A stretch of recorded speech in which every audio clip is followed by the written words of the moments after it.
C'est ce webinaire qui vise à présenter le projet Afest Job, donc un projet dont l'objectif est de favoriser, grâce à l'action de formation en situation de travail, l'intégration des demandeurs d'emploi et des salariés en insertion.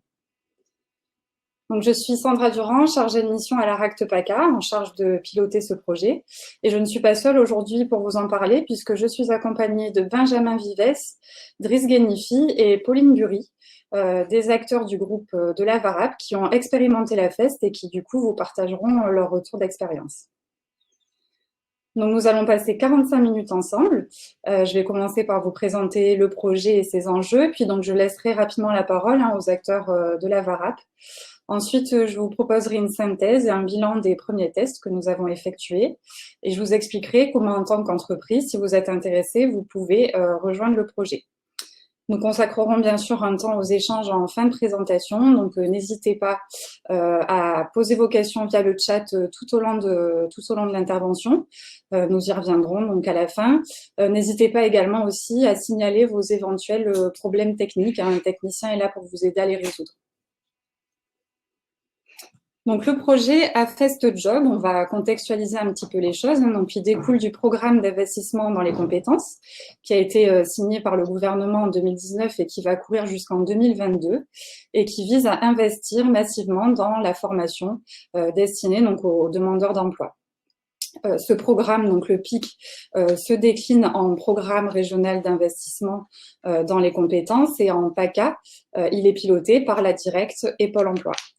Et un de ces axes vise à favoriser la formation en situation de travail. Et c'est à ce titre que la Directe et Pôle emploi se sont rapprochés de la RACT PACA pour qu'elle puisse expérimenter la FEST auprès du public, donc des demandeurs d'emploi et des salariés en insertion. Alors, avant de rentrer un peu plus dans le détail du projet, il nous semblait important de préciser ce qu'est l'action de formation en situation de travail, puisque c'est une nouvelle modalité de formation. Elle a été inscrite dans le Code du travail grâce à la loi du 5 septembre 2018 pour la liberté de choisir son avenir professionnel. Et la loi précise les critères de la FEST. Donc, la FEST repose sur l'analyse de l'activité de travail, puisque on va analyser l'activité de façon à ce qu'elle devienne apprenante, et donc les mises en situation vont être l'objet et le centre de la formation. La FEST repose aussi sur l'implication d'un formateur qui va être là pour accompagner le bénéficiaire et l'aider à progresser, à acquérir donc de nouvelles compétences. Et l'originalité de la FEST repose sur la mise en place de phases réflexives, qui sont des moments distincts des mises en situation, au cours desquels, par le questionnement, on va aider le bénéficiaire à revenir sur la façon dont il a réalisé l'activité, à prendre conscience de ce qu'il a bien réalisé, moins bien réalisé, et du coup, à trouver les ressources pour progresser. La FEST se caractérise également par des évaluations, donc notamment une évaluation initiale et une évaluation finale, mais également donc des retours réguliers auprès du bénéficiaire, justement pour qu'il arrive à se positionner et progresser.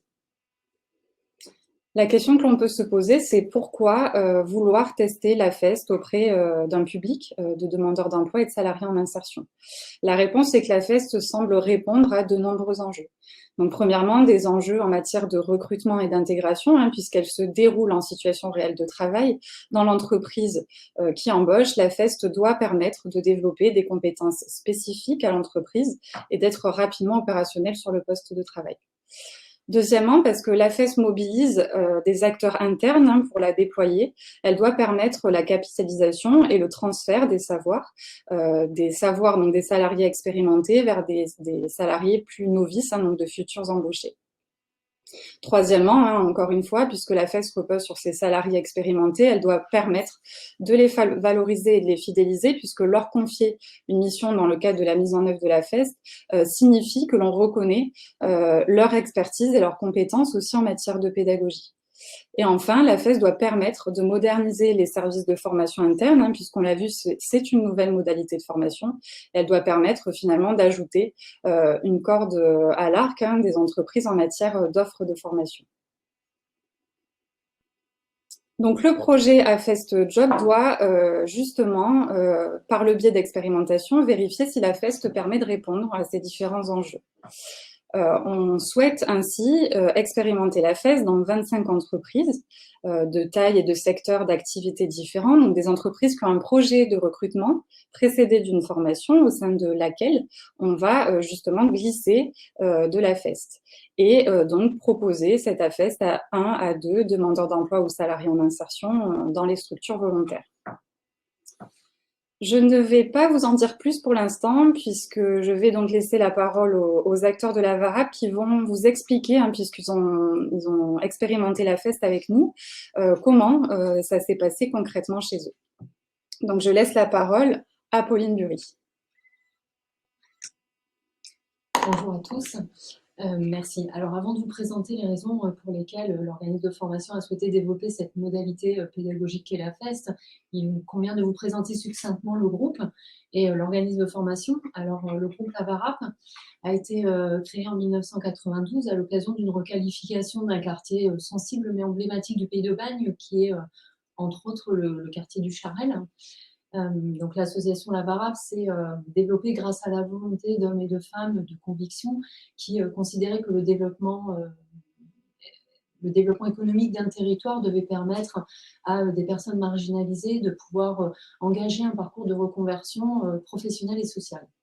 Donc aujourd'hui, l'entreprise s'est construite et s'est structurée autour de différents métiers et de 3 pôles. Donc nous avons le pôle éco-construction, le pôle ressources et compétences et le pôle environnement, avec la présence notamment de LVD Environnement qui a expérimenté la RACT et qui vous expliquera son point de vue par la suite.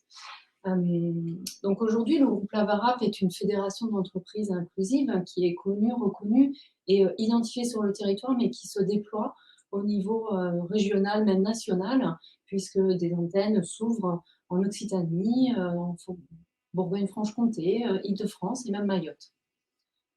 Alors, de manière un petit peu en entonnoir, donc après vous avoir présenté le groupe, je vous présente du coup une des filiales qui est la société RH Performance, et qui porte un organisme de formation campus pour lequel j'interviens et qui développe des offres de formation pour les demandeurs d'emploi et les salariés en insertion.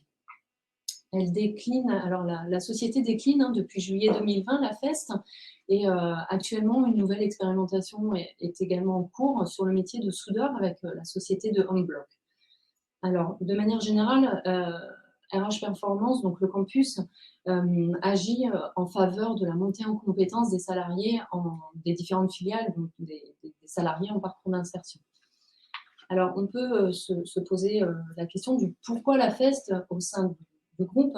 La FEST est apparue comme une modalité pédagogique complètement adaptée pour les publics en demande d'emploi et les publics en parcours d'insertion, pour plusieurs raisons.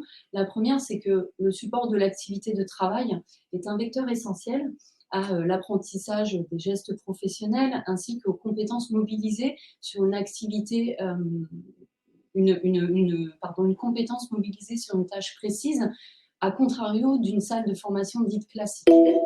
La deuxième raison, c'est que l'environnement de travail va être un espace qui est sécurisant et qui est même encadrant pour le salarié qui, lui, va développer son évolution de compétences. Alors, la FEST a d'ailleurs une particularité à ce sujet, c'est qu'elle permet le droit à l'erreur, alors ce que moi j'appellerais le droit à l'essai, pour avoir une vision un petit peu plus positive, pardon. Voilà. La troisième raison, c'est que la modalité pédagogique place les acteurs de l'entreprise au centre des apprentissages en leur permettant d'avoir une fonction d'accompagnement ainsi que de transmission de savoir-faire qui sont propres à l'organisation. Et puis la dernière raison, c'est que la FEST est une alternance entre la formation et l'activité de travail, ce qui facilite l'adhésion de l'apprenant ainsi que son engagement. Alors pourquoi nous, on s'est porté volontaire, campus et groupe, ainsi que LVD Environnement.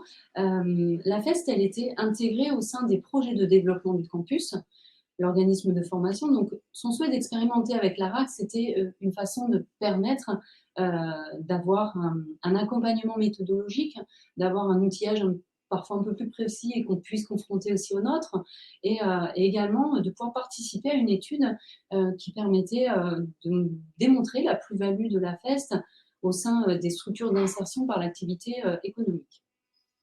Alors, pour être davantage un petit peu plus vivante, je vais vous présenter le côté opérationnel de l'expérimentation entre la filiale LBD Environnement, alors plus précisément sur le pôle de valorisation des déchets de Toulon et, et l'ARACT.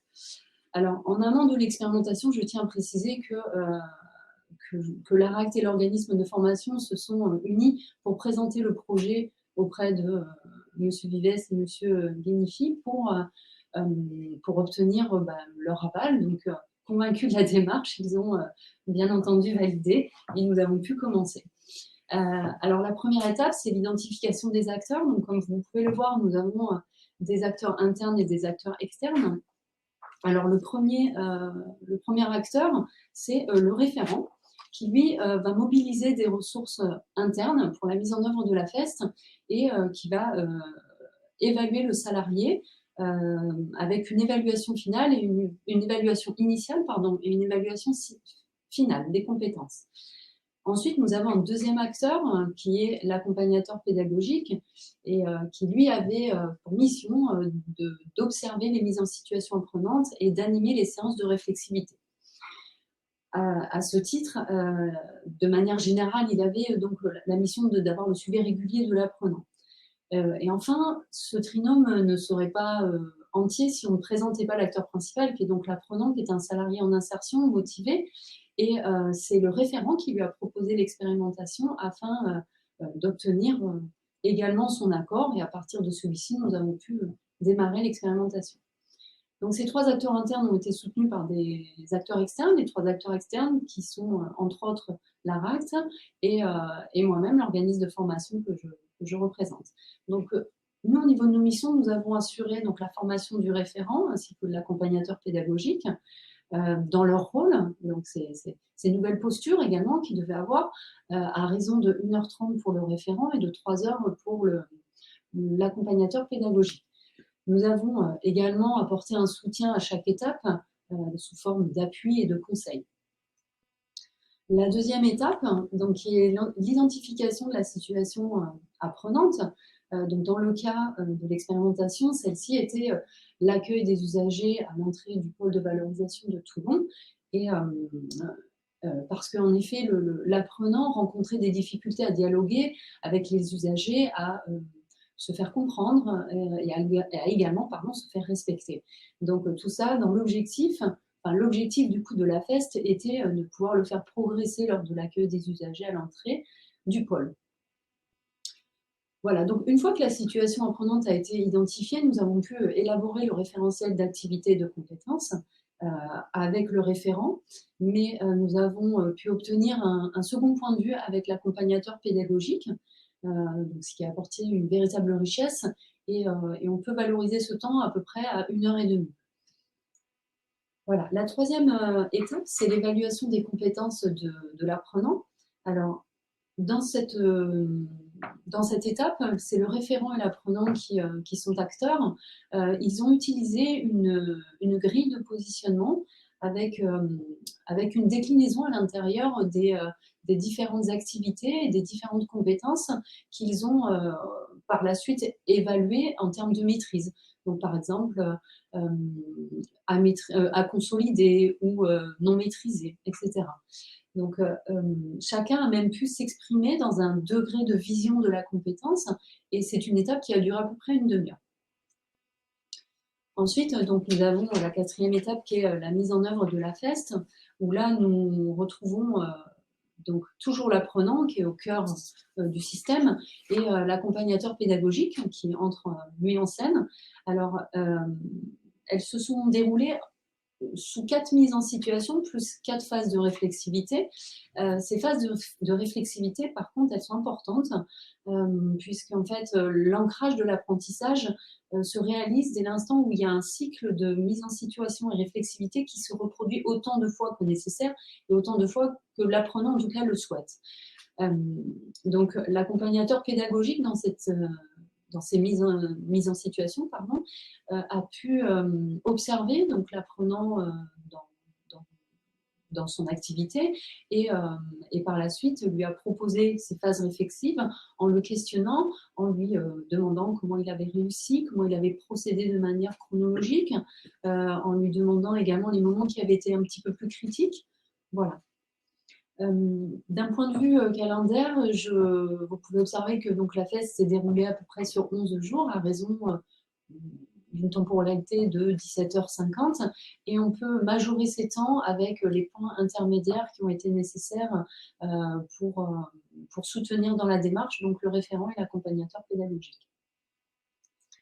Enfin, la dernière étape qui est l'évaluation finale des compétences, puisqu'en effet, les compétences ont été évaluées en amont, il est nécessaire de pouvoir les confronter en évaluation finale. Donc, de nouveau, nous retrouvons le référent ainsi que l'apprenant. Ils ont utilisé la même grille de positionnement pour justement pouvoir comparer, mesurer et observer la progression de l'apprenant dans l'acquisition des compétences ciblées à travers le référentiel de compétences. Donc, le bilan aujourd'hui est plutôt et même très positif puisque l'apprenant a très largement progressé sur ses compétences et qui exprimait d'ailleurs aujourd'hui lors du bilan le désir et l'envie de pouvoir participer à une nouvelle expérimentation. Alors, je conclurai sur la reconnaissance de la FEST, hormis du point de vue législatif. Aujourd'hui, la délivrance d'une attestation de réalisation de la FEST qui est délivrée à l'apprenant, lui permet non seulement de le mentionner sur son CV, mais lui permet également d'accroître son pouvoir d'employabilité dans son parcours de professionnel. Voilà, donc je laisse la parole à Driss Ghenifi, le chef d'équipe et le responsable d'exploitation du site, qui va nous expliquer pourquoi il a accepté l'expérimentation, quel rôle il y a joué et également quel bilan il en tire. Bonjour à tous. Donc, pourquoi avoir choisi d'expérimenter la FEST? Donc, pour nous, LBD Environnement, c'était un challenge de faire partie des premiers à expérimenter la FEST dans la région PACA.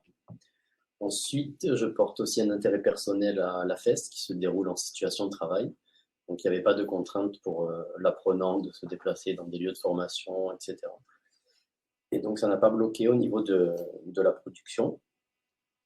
Ensuite, au niveau de l'apprenant, la FEST a été bénéfique pour lui. Ça a permis qu'il prenne confiance en lui et qu'il puisse intégrer par la suite une formation dont il souhaitait. Donc, c'était un apprenant qui souhaitait ensuite être plombier. Donc, ça a été bénéfique pour lui d'apprendre des compétences à développer.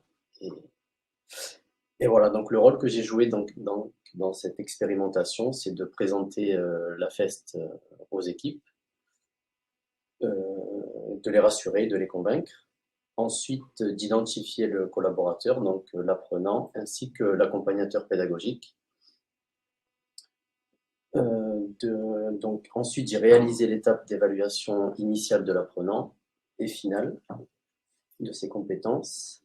Et j'ai suivi tout au long de la FEST le déroulement de celle-ci avec l'apprenant et des échanges au quotidien avec l'accompagnateur.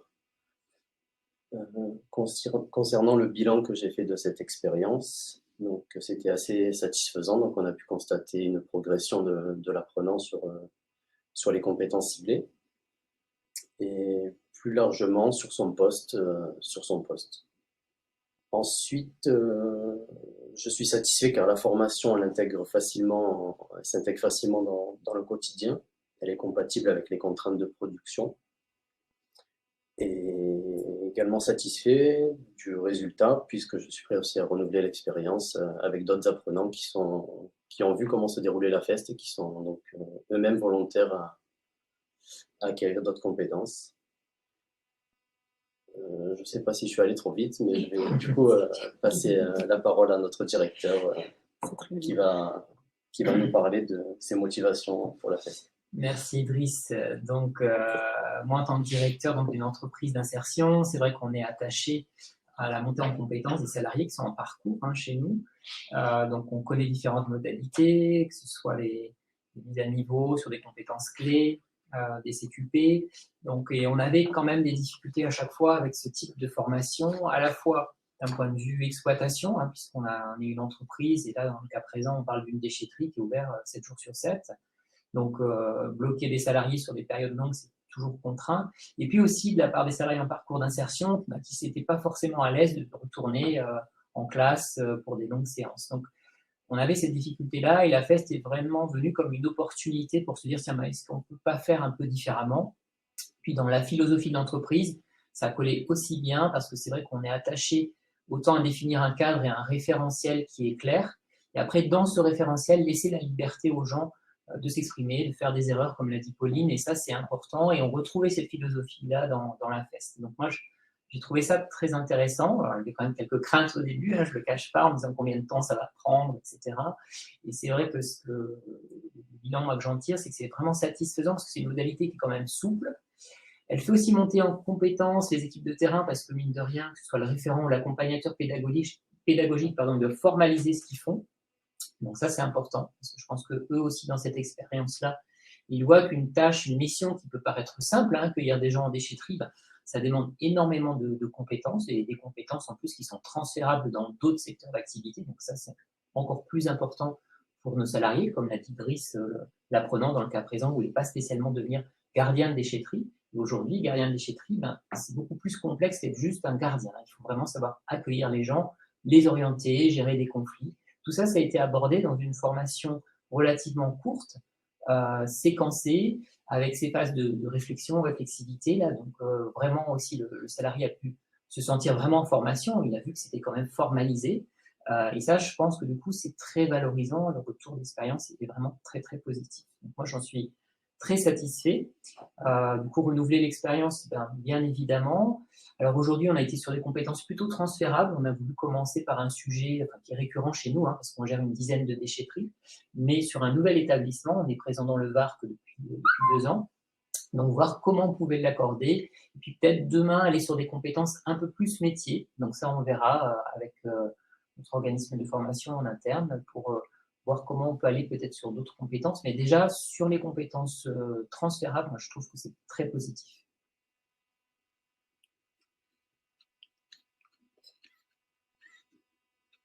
Je me recadre, pardon. Voilà. Donc, merci beaucoup aux 3 acteurs de la VARAP qui nous ont livré ce témoignage, et qui permet de voir un petit peu plus concrètement comment la FEST se déroule, à la fois du point de vue des étapes, mais aussi du temps que cela peut prendre, puisque c'est souvent des questions que l'on se pose. Donc, je vous propose maintenant, moi, de faire une synthèse et un bilan des premiers tests. Alors, une synthèse et un bilan qui restent modestes, puisque nous avons démarré l'expérimentation concrètement sur le terrain depuis cet été. Et nous avons donc déroulé 2 tests en entier, donc celui qui vient de vous être présenté et un test réalisé au sein d'Éthique, qui est un centre d'appel situé sur Marseille, et un test qui est encore en cours, sur le point de se terminer, puisqu'on a prévu de faire le bilan la semaine prochaine, au sein d'une boutique de vente de produits de mode sur la Côte d'Azur. Donc, ce que l'on peut dire de ces 3 tests, c'est qu'ils ont tous porté, alors c'est la coïncidence qui fait ça, sur des problématiques en lien avec l'accueil des usagers et des clients. Et du coup, ce que l'on peut en tirer, c'est que finalement, la FEST ici est venue aider des apprenants à développer des compétences relationnelles, des savoir-faire, des savoir-être informels, en fait, qui nécessitent d'être développés en situation réelle de travail. Je tiens à vous préciser que si le sujet vous intéresse, nous avons réalisé un film suite à la mise en œuvre du test chez Éthique, où les différents acteurs qui sont intervenus dans le process témoignent, pareil, des étapes et des bénéfices qu'ils en tirent. Et ce film, vous pouvez le télécharger sur le site de la RACT PACA. Alors, Que retenir de ces 3 tests d'important? Donc déjà, la FEST, la mise en œuvre, repose, donc, comme vous l'avez vu, sur un système d'acteurs internes et externes. L'apprenant reste au cœur du processus, puisque tout part de lui, et la FEST, de toute façon, se construit à partir des problématiques rencontrées par l'apprenant. Et on a ensuite le duo d'acteurs référents et accompagnateurs pédagogiques qui viennent vraiment jouer un rôle important et soutenir l'apprenant.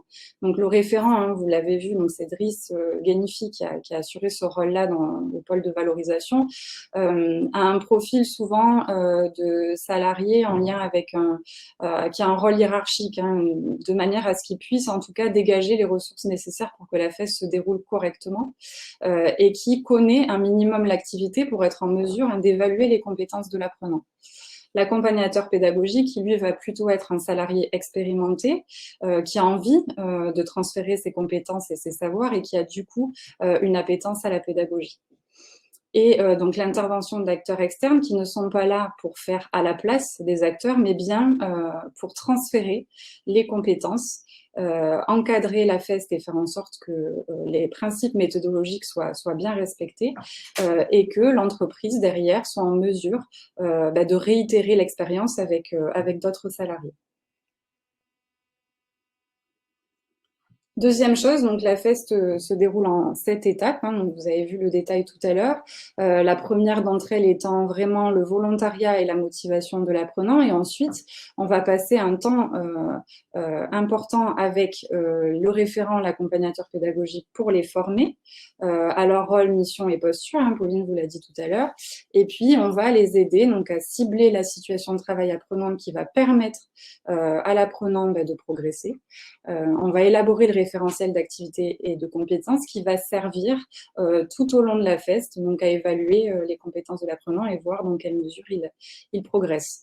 Et dernière étape de la FEST, donc la remise de l'attestation des compétences à l'apprenant. Ce qu'il est important là de retenir, c'est qu'on ne peut prévoir à l'avance combien de temps va durer la FEST. C'est une des premières questions que l'on nous pose quand on parle de l'expérimentation. Pourquoi est-ce qu'on ne peut pas prévoir la durée? Tout simplement puisque les phases 5 et 6, donc de mise en situation et de réflexivité, se réitèrent autant de fois que nécessaire pour que l'apprenant progresse. Et c'est l'apprenant, de toute façon, qui va déclencher l'évaluation finale quand il aura considéré qu'il est prêt et qu'il a suffisamment progressé. Donc on peut parler du coup de durée moyenne, que l'on estime entre 15 et 30 heures, mais la durée effective de réalisation, elle, n'est connue qu'en fin de parcours. Quel bilan pouvons-nous dresser de ces premières expérimentations? Donc déjà une satisfaction des acteurs impliqués, puisque donc la FEST se déroule en formation, en situation réelle de travail, sur site. Donc Driss Ghenifi l'a dit, ça permet de la rendre accessible et donc de développer des compétences utiles à l'entreprise. Le fait que la méthodologie soit claire, soit structurée, ça permet aux différents acteurs de se projeter, d'intégrer la FEST dans un planning de production. Et ce que nous notons, c'est une satisfaction des différents acteurs, notamment concernant les étapes d'évaluation initiale et les séquences de réflexivité, puisqu'elles permettent d'ouvrir un dialogue entre l'apprenant, le référent, l'accompagnateur pédagogique sur le travail réel et d'identifier du coup comment est-ce qu'on peut progresser dans sa pratique et aussi bien au niveau de l'apprenant que de façon plus générale en fait au niveau de l'entreprise, parce que de décliner l'activité, de la décortiquer, ça peut aider à prendre conscience aussi que certains process, certaines procédures peuvent être réalisées autrement. Donc des bénéfices puisque les apprenants ont progressé sur les compétences ciblées. Les acteurs impliqués se sont sentis valorisés et on l'a surtout noté du côté des accompagnateurs pédagogiques. Donc ça répond aux enjeux supposés de la FEST que nous avons vus au tout début de cette présentation. Et donc une internalisation des compétences spécifiques à la FEST, puisque après avoir échangé avec les référents et accompagnateurs pédagogiques, ceux-ci nous disent qu'ils se sentiraient capables de réitérer la FEST auprès d'autres salariés ou demandeurs d'emploi. Des points de vigilance, bien évidemment, puisque la FEST est quand même consommatrice de temps hein. Ça nécessite de dégager du temps exprès et notamment dégager du temps pour l'accompagnateur pédagogique, puisque lui ne va pas être en production, hein, si l'apprenant l'est, l'accompagnateur pédagogique ne l'est pas, et donc de développer des compétences, hein, donc les temps de formation sont absolument indispensables. Autre point de vigilance, la FES n'est pas pertinente pour tout, pas pour toutes les compétences, n'est pas pertinente pour toutes les situations de travail. Donc c'est le travail que l'on fait quand on élabore le référentiel d'activité et de compétences, à vraiment cibler une situation de travail précise. Et la FES nécessite parfois d'être intégrée dans un parcours multimodal, justement, pour permettre à l'apprenant de développer toutes les compétences que l'on vise. Donc, on peut très bien avoir de la FES associée avec de la simulation en situation de travail ou des formations en classe. Donc, pour conclure hein, sur ce bilan, les conditions de réussite que nous notons hein, pour l'instant sont vraiment le volontariat et la formation des acteurs internes, ainsi que le soutien d'acteurs externes, notamment pour transférer les compétences, mais aussi, on l'a vu, pour donner un petit peu du rythme à la FEST, rappeler que voilà, les mises en situation et les séances de réflexivité doivent se faire de façon successive et puis tout simplement faire en sorte que la FEST ne s'étale pas sur trop de temps puisque sinon elle perd en pertinence. Donc, je suis sûre que vous êtes convaincus de l'intérêt de notre projet suite à cette présentation. Donc, si jamais ça vous intéresse de vous joindre à l'expérimentation, sachez que celle-ci va se dérouler encore jusqu'à l'été 2021 et qu'en tant qu'entreprise ou association, quelle que soit votre taille ou votre secteur d'activité, vous pouvez vous rapprocher de la RACT PACA pour qu'on vous accompagne. On forme des référents, des accompagnateurs chez vous et qu'on fasse bénéficier donc des apprenants de la FEST. Donc en plus hein, de bénéficier donc des avantages de la FEST que nous avons soulignés, de l'accompagnement donc de la RACT gratuitement, hein, on propose une prise en charge forfaitaire de 420 € par la FEST déclinée. Donc, que des bonnes raisons de vous joindre à nous. Donc, si c'est effectivement quelque chose qui vous intéresse, vous aurez à la fin du PowerPoint mes coordonnées. Et sinon, toutes les informations sont également disponibles sur le site de la RACT PACA. Donc, n'hésitez pas à vous connecter, regarder tous les documents à disposition et puis prendre contact avec nous pour qu'on vous amène plus de précisions. Ça sera avec grand plaisir.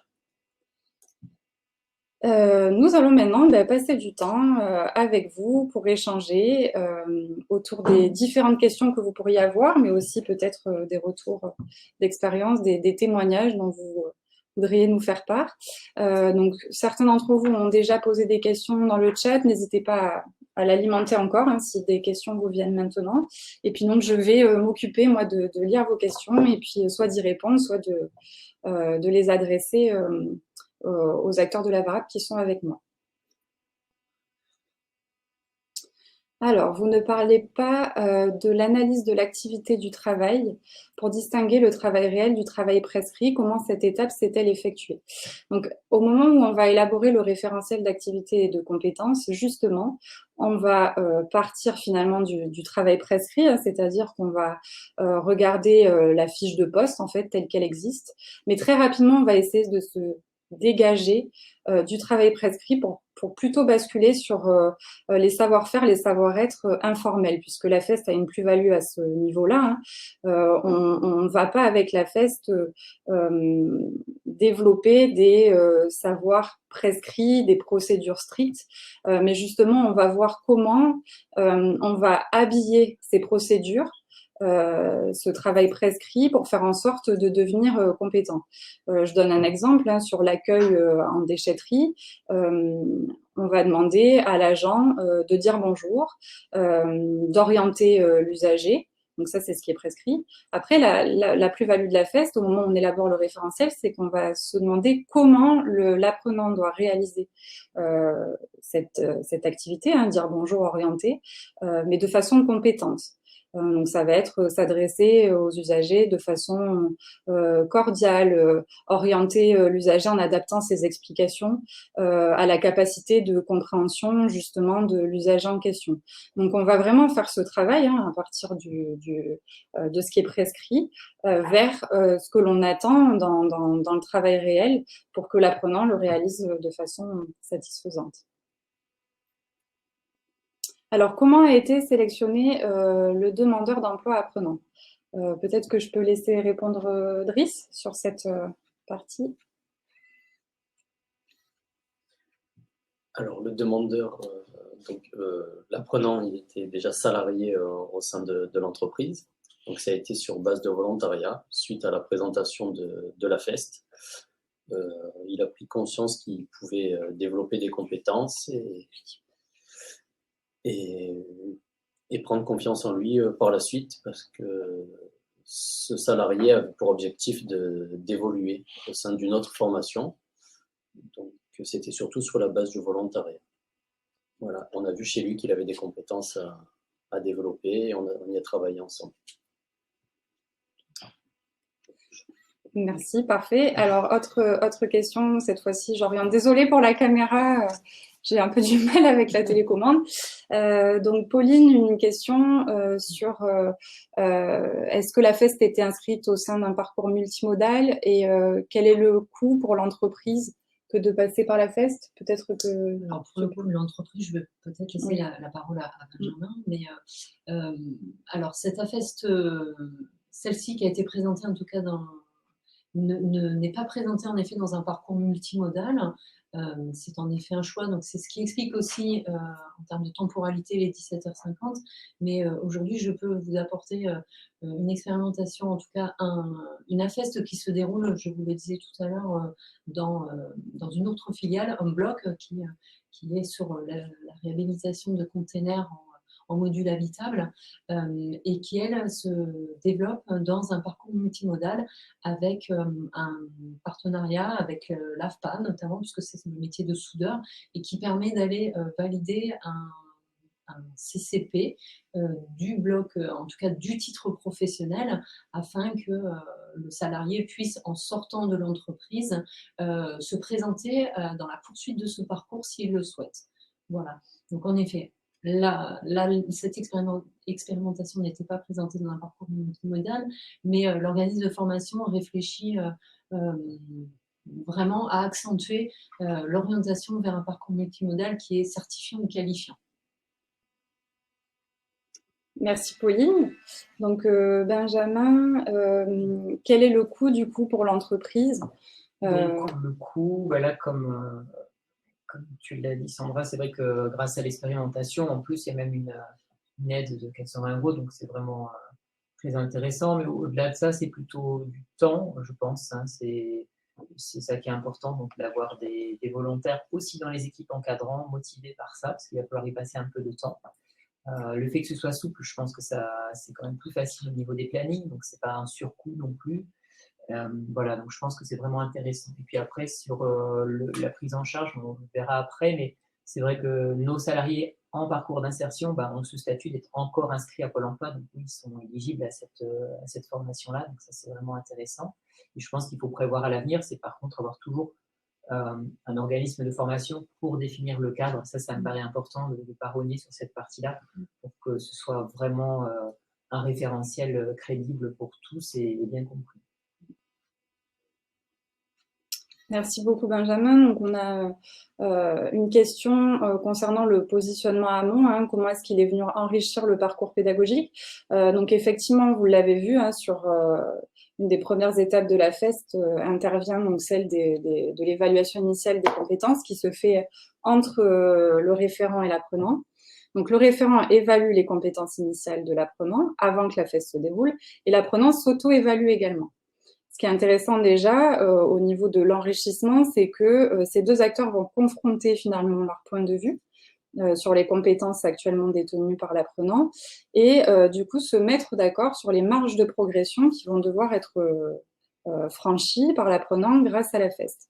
Et évidemment que les conclusions de cette évaluation amont vont conditionner quelque part le parcours à FEST qui va suivre, puisque en fonction des compétences qui reste à consolider ou à développer chez l'apprenant, l'accompagnateur pédagogique va cibler des mises en situation spécifiques justement pour venir appuyer davantage sur le développement de ses compétences.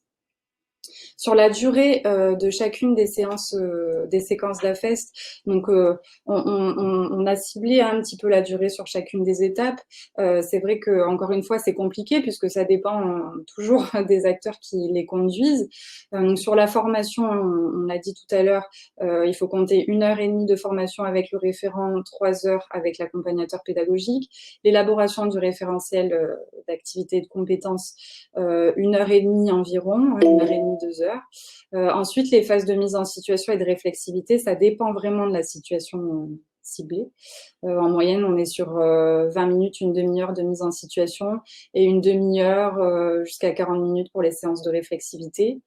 Les phases d'évaluation initiale, finale, on a en moyenne une demi-heure pour chacune.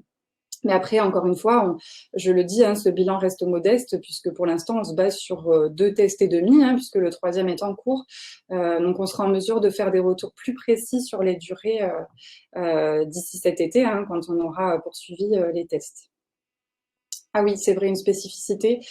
On parle de demandeurs d'emploi ou de salariés.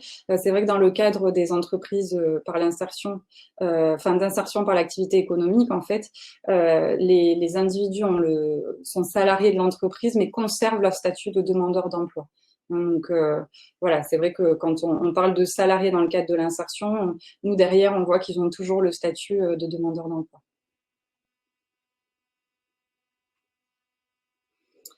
Alors, on a une question du coup sur les financements.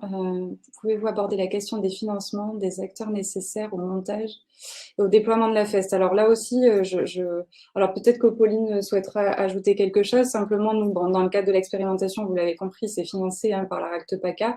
Après, ça dépend voilà, de pas mal de choses, mais je laisse Pauline répondre à cette question. Alors, concernant les financements, c'est vrai que la priorité est de solliciter les OPCO pour obtenir en effet un financement qui est lié soit à de la formation en interne, soit à de la formation spécifiquement sur la FEST. Donc aujourd'hui, c'est une modalité qui est encore à déployer même au niveau des OPCO sur lequel les process ne sont pas encore validés, pour certains OPCO en tout cas. Donc le volet financement est principalement sur l'OPCO. L'enveloppe, ou en tout cas la ligne budgétaire appartient à chaque OPCO qui a avancé plus ou moins rapidement, on va dire, sur le sujet. Puisque, quand même, pour rappel, la FEST est une modalité pédagogique assez nouvelle, qui a une petite année d'ancienneté. Donc voilà. Merci beaucoup, Pauline. Donc, pardon, voilà. Donc, comment établir un objectif AFEST par rapport à un référentiel plus global? Alors, j'espère bien comprendre la question. Ça peut certainement dire comment, à partir d'un référentiel global, on peut établir un objectif AFEST. Tout simplement en s'attardant sur les besoins de l'apprenant qui bénéficie de l'AFEST. On va avoir un référentiel global, effectivement, mais en fonction de la problématique de l'apprenant, on va cibler quelles compétences il a besoin de développer, sur quelle activité il a besoin de progresser, et puis on va travailler sur cette cible-là. La FEST ne peut concerner un ensemble large de compétences. C'est là aussi qu'elle vient se différencier du tutorat. Alors, question intéressante, pourquoi confier au supérieur hiérarchique l'évaluation des compétences? Est-ce que cela introduit un biais managérial? Alors, d'après ce que l'on a pu noter, non, l'évaluation par un supérieur hiérarchique ne vient pas introduire de biais, puisque au contraire, quelque part, le rôle du supérieur hiérarchique, c'est d'évaluer de toute façon les compétences de ses collaborateurs.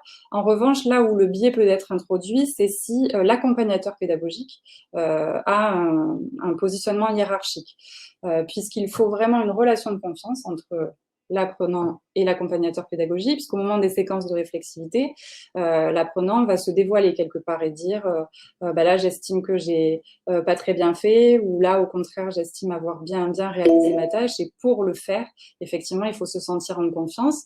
Donc on conseille quand c'est possible, effectivement dans des petites entreprises on n'a pas toujours cette possibilité-là au regard des ressources humaines dont on dispose, mais de bien distinguer le rôle hiérarchique et accompagnateur pédagogique, puisque là voilà, on suppose est-ce que ça peut mettre un biais? Encore une fois, l'expérimentation nous en apprendra certainement davantage au fil des tests. Alors, autre question, AFEST et dispositif apprentissage, est-ce possible de faire un mix des deux en entreprise? Alors, il y a des études en cours sur cette question. C'est vrai que, alors nous, à la RACT, on est vraiment centré là sur le public des demandeurs d'emploi. Donc, je m'étendrai pas trop sur le dispositif d'apprentissage parce que c'est pas quelque chose que nous maîtrisons. Mais beaucoup de réflexions sont en train d'être conduites actuellement sur l'AFEST et la pertinence de la dispenser auprès d'un public jeune. Et effectivement, si cette pertinence est reconnue, il est fort à prévoir que la FEST pourra s'intégrer dans des dispositifs d'apprentissage et autres dispositifs d'ailleurs réservés aux jeunes. Alors, le temps des encadrants est-il indemnisé, la production étant suspendue? C'est ce qu'on essaie de compenser avec le forfait des 420 € qu'on verse dans le cadre de l'expérimentation. Peut-être que Pauline, tu as une information, toi, à ce sujet?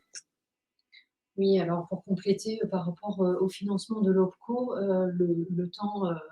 le temps de l'accompagnateur pédagogique, c'était l'accompagnateur pédagogique des encadrants,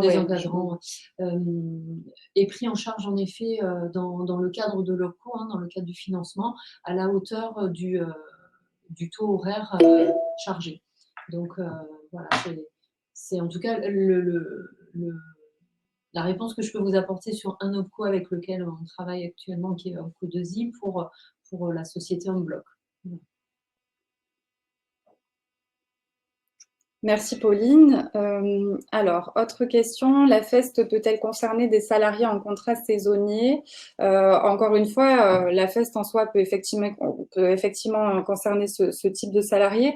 Donc là, nous, dans le cadre de l'expérimentation, je vous le disais, on est centré sur un public de demandeurs d'emploi, ce qui nécessite que, en fait, la FEST va être insérée dans des parcours et des dispositifs d'accueil Pôle emploi qui peuvent être les périodes, les POEC, les POI, les PMSMP. Je vous encourage à aller regarder ce que tout ça veut dire parce qu'on pourrait y passer une heure si je rentrais dans le détail, mais ce sont des dispositifs en fait qui permettent de former un demandeur d'emploi avant de le recruter. Donc voilà, après c'est en fonction des contrats, en fonction des dispositifs d'accueil, en fonction du temps dont dispose l'entreprise, que effectivement on va pouvoir glisser de la FEST, mais en soi la FEST ne se destine pas à un public particulier et peut tout à fait concerner des jeunes, des saisonniers, des demandeurs d'emploi, des personnes en situation de handicap, etc. Après, comme c'est une modalité récente, il reste encore à étudier dans quelle mesure justement la FEST peut s'intégrer dans les parcours de formation et on l'a compris au travers de vos questions aussi, comment elle peut être financée. En dehors du référentiel de compétences, travaille-t-on au repérage des savoir-faire issus de l'expérience auprès des transférants? Alors, je ne comprends pas bien la question. Est-ce que... Ouais, alors, peut-être que la personne qui a posé cette question pourrait préciser ce qu'elle souhaite que l'on aborde. Et en attendant, je vais répondre à la question qui suit. Donc, est-ce qu'une méthodologie d'AFEST pour l'insertion des demandeurs d'emploi est réalisée disponible? Oui, bah, du coup, c'est ce qu'on a essayé de vous présenter là dans le cadre de ce webinaire. Donc, sur le site de la RACT PACA, nous avons réalisé une plaquette d'informations sur l'AFEST et on reprend un petit peu les informations qu'on vient de vous délivrer. Donc, n'hésitez pas encore une fois à aller télécharger tous ces documents et puis à nous contacter si vous souhaitez de toute façon avoir des informations plus précises sur le sujet. Donc, nous avons fait le tour des différentes questions. Sachez que donc, le webinaire est téléchargeable, enfin peut être visionné en rediffusion sur Webikeo. Il sera aussi disponible sur le site de la RACT PACA. N'hésitez pas à nous contacter si vous avez quoi que ce soit comme question à nous poser. Et puis, pour conclure, je remercie évidemment Benjamin, Driss et Pauline déjà d'avoir participé à l'expérimentation et d'avoir accepté de témoigner aujourd'hui de leur expérience. Voilà, on a encore de belles choses à faire ensemble, puisque vous l'avez compris, nous allons continuer de déployer des AFEST avec eux. Et puis, encore une fois, nous sommes voilà, partants pour travailler avec d'autres entreprises. Et on espère que ce sera le cas et que vous serez nombreux à nous contacter. Je vous remercie. Je vous souhaite une bonne fin de matinée et de bonnes fêtes de fin d'année également. Au revoir.